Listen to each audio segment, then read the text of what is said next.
Salut à toi et bienvenue dans ce nouvel épisode de Devenez indéboulonnable. Je suis Quentin Villard, ton hôte, et comme à chaque épisode, je suis ravi de t'accueillir ici pour qu'on parle de toi, de ton potentiel, de comment le débloquer, de comment être plus serein dans ta vie au quotidien. Ce sont vraiment des thèmes qui m'importent énormément. Car la majorité de ma vie, je me suis pas senti serein, je me suis senti très anxieux, j'ai une tendance au vague à l'âme et à la dépression assez récurrente. Et je me suis rendu compte que fondamentalement, ce qui l'avait drivé, c'était mon discours interne. Je suis quelqu'un qui se critique beaucoup, qui me parle mal, je suis très exigeant avec moi-même. Et je suis sûr que je peux enlever le je et dire tout ce que je viens de dire, et tu te retrouveras à ma place. Car je me rends compte, que ce soit avec mes amis, des membres de ma famille, des clients, des personnes avec qui j'échange, que souvent, notre discours interne, il est pas génial.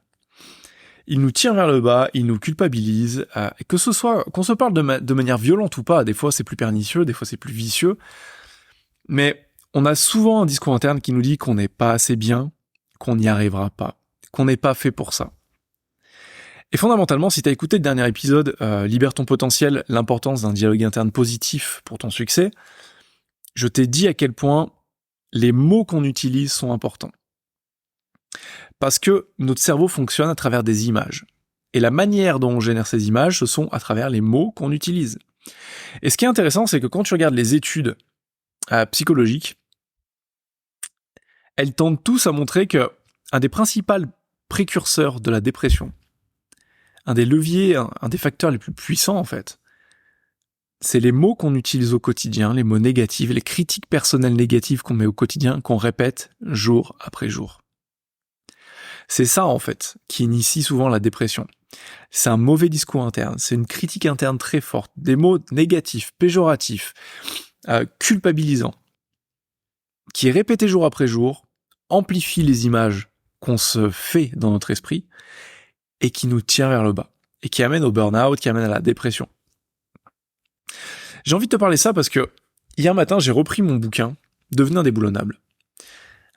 Les choses que je prêche dedans, dans mon podcast, dans les vidéos, c'est pas que des choses que j'apprends et que je balance dans le monde, c'est des choses que je m'applique à moi-même. Et j'aime bien reprendre mon livre régulièrement.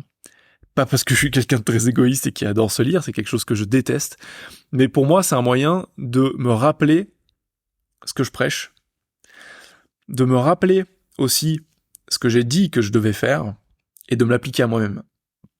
Et hier, dans un post Instagram, dans une story, j'ai partagé les 6-7 chapitres les plus importants pour moi, sur plus de 25 chapitres dans le livre. Et fondamentalement, je vais te dire les 3 premiers. Le chapitre 1, c'est « Qui êtes-vous ?», où je t'aide à définir tes valeurs, à définir ce qui compte pour toi, à te poser les bonnes questions. Et ça suit directement avec le chapitre 2, qui est le chapitre Kensho vs Satori, qui sont des dynamiques de croissance. Les moments Kensho, ce sont ces moments où tu grandis à travers la douleur, à travers l'insight, à travers les idées. C'est une prise de conscience assez violente, assez percutante, mais qui te fait changer de paradigme, qui te fait changer de sphère. Tu vois les choses radicalement différemment après ça. Et les moments Satori, qui sont plutôt des moments de croissance volontaire. Par exemple, quelque chose que tu vas entendre dans ce podcast, ou que tu vas entendre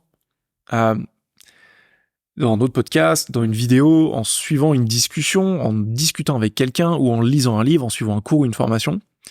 C'est des choses qui sont plus à ta portée. Et j'explique comment dans ces 2 chapitres. D'ailleurs, ces 2 chapitres, tu les as en description, tu peux les télécharger gratuitement, t'as même pas besoin de rentrer ton adresse email. Mais fondamentalement, il y a un chapitre, je pense que c'est celui auquel je reviens le plus souvent dans mon livre, c'est celui du dialogue interne. Alors tu me diras, c'est normal, j'en parle ici. Mais fondamentalement, maintenant, ça fait 4 ans que je coach à plein temps des entrepreneurs, des dirigeants, mais pas que. Et j'ai essayé plein de techniques, j'ai essayé plein de choses. J'ai voulu être le meilleur coach possible. Je me suis formé dans tous les sens, à plein d'approches différentes, et ça a été super enrichissant. Et fondamentalement, à travers toutes les formations, les séminaires que j'ai suivis, les centaines de livres sur le sujet que j'ai suivis, le travail que je fais avec ma propre coach, je me rends compte que 90% du boulot est lié au dialogue interne.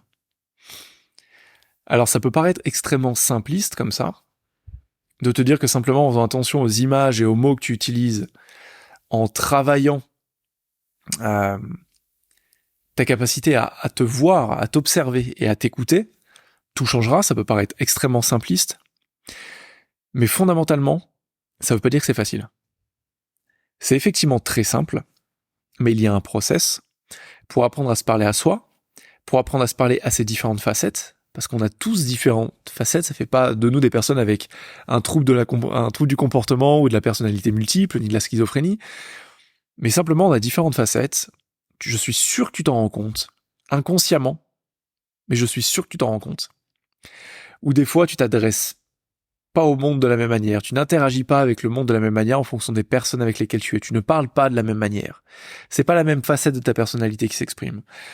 Et ça, c'est aussi important à maîtriser. C'est d'ailleurs issu de l'IFS, l'Intern Family System du docteur Richard Schwartz, qui a écrit un super livre qui s'appelle No Bad Parts, et qui parle justement, qui met en avant ses 30 ans de recherche sur le sujet, sur l'importance d'arriver à faire la paix avec toutes ces facettes. Parce que nos facettes, notre enfant interne, quelqu'un qui peut être peut-être un peu plus dirigiste que nous-mêmes, quelqu'un qui peut être un peu plus perfectionniste, ces différentes facettes qu'on a en nous, que Shirzad Chamine appelle les saboteurs, j'en ai parlé plein de fois dans ce podcast. Ce sont finalement des archétypes, des schémas comportementaux récurrents, mais qu'on peut aborder comme des facettes de notre personnalité qui vont nous servir ou nous desservir. Et souvent, ce qui est intéressant, c'est qu'aujourd'hui, en psychologie, toi tu l'entends parler sous le nom de l'ego, mais l'ego, c'est pas forcément une seule chose, ça peut être différentes facettes. Et on dit l'ego, il est là pour nous protéger. L'ego est là pour nous rendre service. L'ego est là pour faire en sorte qu'on se blesse pas et que notre image interne ne s'effondre pas par rapport à un contact qui pourrait être un peu dur avec la réalité. Et cet ego, il te parle pas de la même manière que ta version la plus calme, la plus sereine, la plus positive possible. Souvent, il te pousse, il te drive, il te critique. Alors, effectivement, tu peux obtenir des résultats avec ça, mais c'est souvent au détriment de notre bien-être. Et c'est là où le dialogue interne est hyper important. C'est ce dont je parle justement dans ce chapitre de mon livre. C'est l'importance d'avoir un dialogue interne, au final, je vais pas dire contrôlé, parce que c'est quand même très dur, mais piloté. Plutôt que d'avoir un dialogue interne qui part à volo, qui est totalement chaotique et qui est totalement subi. Un dialogue interne subi, c'est quelque chose où en fait, inconsciemment, tu vas te parler d'une certaine manière, tu vas pas t'en rendre compte et tu vas pas prendre conscience de l'effet que ça a sur toi. Tu vas pas prendre conscience de l'impact que les mots que tu utilises ont sur ta perception de toi-même, que les mots que tu utilises ont un impact énorme sur tes émotions, sur tes sentiments, donc sur les actions que tu vas mettre en place, donc sur les résultats que tu vas avoir. Tout ça a un impact sur ton identité. La manière dont tu te définis, avec les mots que tu utilises, impacte directement ton identité. Ton identité, elle repose sur deux choses. L'histoire que tu te racontes et les standards que tu as au quotidien. Et l'histoire que tu te racontes, elle est générée à travers des mots. C'est un dialogue prédictif. Tu utilises certains mots, ça va générer certains sentiments, certaines actions, donc certains résultats. Change cette histoire, tu changes ton identité. La deuxième facette de ton identité, ce sont les standards auxquels tu te soumets.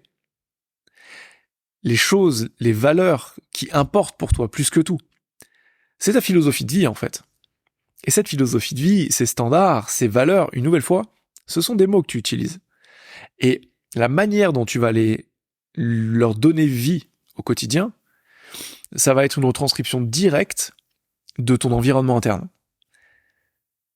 Ta vie extérieure reflète ta vie intérieure. Donc si aujourd'hui ta vie extérieure n'est pas au niveau de tes espérances, c'est simplement que ta vie intérieure n'est pas au niveau de tes espérances. Pas au niveau en tout cas de ce qu'elle pourrait être. Je veux pas lancer un discours culpabilisant là-dedans. Comme je te le dis, je suis le premier à tomber dans ces pièges et à travailler énormément dessus. D'ailleurs, n'hésite pas à me dire sur les réseaux sociaux, là j'ai en idée de créer un mini-cours audio sur le dialogue interne. Si ça t'intéresse, dis-le moi sur Instagram, dis-le moi sur LinkedIn, où que tu sois, où que tu m'écoutes. Je me ferai un plaisir de te répondre, moi ça me permettra aussi de le créer. Mais voilà, c'est ce que je veux te partager aujourd'hui. C'est pas des hacks, c'est pas des tips, c'est pas des conseils. C'est plutôt une prise de conscience de te dire que tu te rendes compte en fait à quel point les mots que tu utilises, le dialogue interne que tu utilises au quotidien construisent ta réalité, définissent le schéma émotionnel dans lequel tu es. Et que effectivement ça peut paraître très simple, mais fondamentalement parce que ça l'est.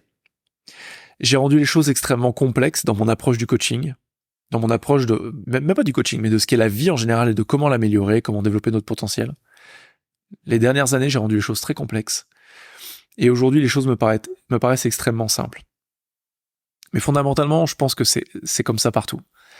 J'avais entendu l'histoire qui est beaucoup retranscrite en fait dans le monde du bouddhisme, d'un maître qui enseigne à son élève comment atteindre l'illumination, comment atteindre ce schéma de liberté spirituelle, liberté psychique.